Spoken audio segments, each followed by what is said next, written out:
Boa noite, eram 32 equipas no início, passaram a 16, são agora só 8. 6 seleções da Europa, 2 da América do Sul. Jogos dos quartos de final definidos: Itália-França, Brasil-Dinamarca, Argentina-Holanda, Alemanha-Croácia. As dúvidas deste dia foram desfeitas, a Croácia venceu a Roménia por 1-0, a Argentina ganhou a Inglaterra nos penaltis, depois de um empate a 2 golos. Batistuta igualou Vieri no comando da lista dos marcadores, 5 golos cada, e o Mundial está à beira dos 150 golos, 149 nesta altura, média de 2,66 golos por jogo. A Argentina venceu a Inglaterra num jogo de penaltis, 2 durante o jogo, 10 no desempate. O resultado foi 2-2, o prolongamento manteve o empate e na lotaria dos penaltis saiu a taluda aos argentinos. A Argentina ganhou nos penaltis e depois do jogo houve violência em Saint-Étienne e há notícias de que prosseguem incidentes entre adeptos ingleses, adeptos franceses e a polícia. Vamos daqui a pouco mostrar imagens dos incidentes. Paulo Sousa, deste jogo entre a Argentina e a Inglaterra, 3 pormenores chamaram a atenção. A arriscada substituição de Batistuta, a magnífica combinação no livre que deu o gol do empate à Argentina e o espetacular gol do jovem Owen. Quer comentar rapidamente esses 3 pormenores? Sim. O Owen realmente é uma grande potência do futebol inglês, não só pela sua juventude, mas também pelo aquilo que ele tem vindo a fazer neste Mundial, que é realmente estupendo, e a Inglaterra, com certeza, no futuro vai contar muito com ele. Este livro, várias peças foram mostradas de quanto era importante, por vezes, estágios à porta fechada ou treinos à porta fechada, e daí está uma das vantagens que podem tirar estas equipas. Realmente, Batistuta é um jogador excelente, mas hoje não teve nos seus melhores dias, contribuiu com um golo, onde está com Vieri nos melhores marcadores e que com certeza no próximo jogo, esperando que ele esteja nos seus melhores dias, não só por ser um colega de Rui Costa, mas também por ser realmente um jogador estupendo e daí esperando que ele esteja sempre à altura de si mesmo. 3 detalhes do jogo Argentina e Inglaterra, entre muitos outros detalhes de um grande jogo de futebol que qualificou a Argentina para os quartos de final e afastou da competição a Inglaterra. E a eliminação da Inglaterra deve ter ampliado a predisposição para a violência dos adeptos ingleses. A violência instalou-se em Saint-Étienne, logo a seguir ao jogo, protagonizada por adeptos ingleses e jovens franceses.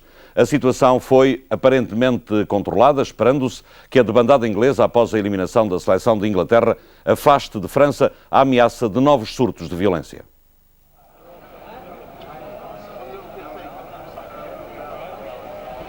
Os ingleses passaram o dia a beber cerveja em Saint-Étienne, uma coleção observada de perto pela polícia que controlava todos os movimentos suspeitos.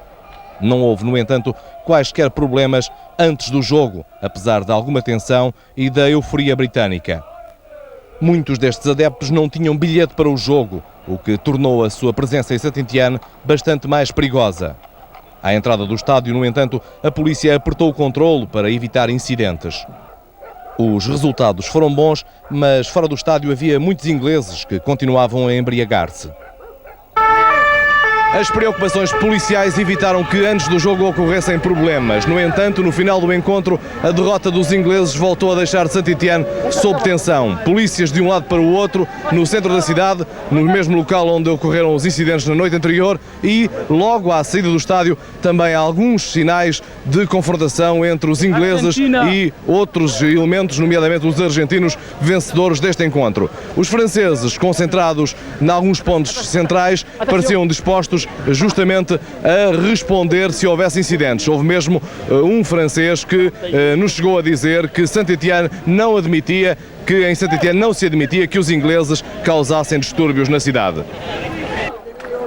As imagens recolhidas depois do jogo provam isso mesmo, com os adeptos britânicos a envolverem-se em confrontos com franceses residentes nos subúrbios da cidade, sobretudo de origem magrebina. Enquanto a seleção inglesa jogava, o país parou para assistir. Uns ficaram na rua junto dos já célebres ecrãs gigantes, mas outros preferiram o ambiente acolhedor de um bar londrino. Até no mais respeitável e circunspecto bar de Londres, a compostura fica fora de jogo quando a Inglaterra marca um golo. O problema veio mais tarde, quando a seleção inglesa falhou um penalti e ficou fora do Mundial. Na hora de ajustar contas, sobra sempre para o mesmo. I thought the referee was very harsh on the English team. I thought it was great and they played really, really well. And it was very exciting and it's a real shame that it ended the way it did. We were cheated out of the last game, we've been cheated out of this one just the same. Apesar de eliminados, os ingleses não prescindiram da habitual ida a Trafalgar Square. O contentamento é só para inglês ver. A violência associada ao futebol também se fez sentir na cidade do México. O Mundial tem agitado muito a capital mexicana e não faltaram incidentes nos dias em que a seleção jogou. A seleção do México, entenda-se. Incidentes que originaram violência, prisões, feridos e ontem até o morto. Foi com este entusiasmo que mais de 10 mil adeptos reunidos no centro da cidade do México celebraram o golo da sua seleção no jogo com a Alemanha. Uma festa que viria a durar pouco. Durante os festejos, do meio da multidão, foram lançados very-lights que atingiram um dos adeptos. Os ferimentos graves na cabeça, provocados pelo impacto do engenho, viriam a provocar-lhe a morte. A polícia mexicana tem tido sérios problemas para dominar a violência dos adeptos de futebol.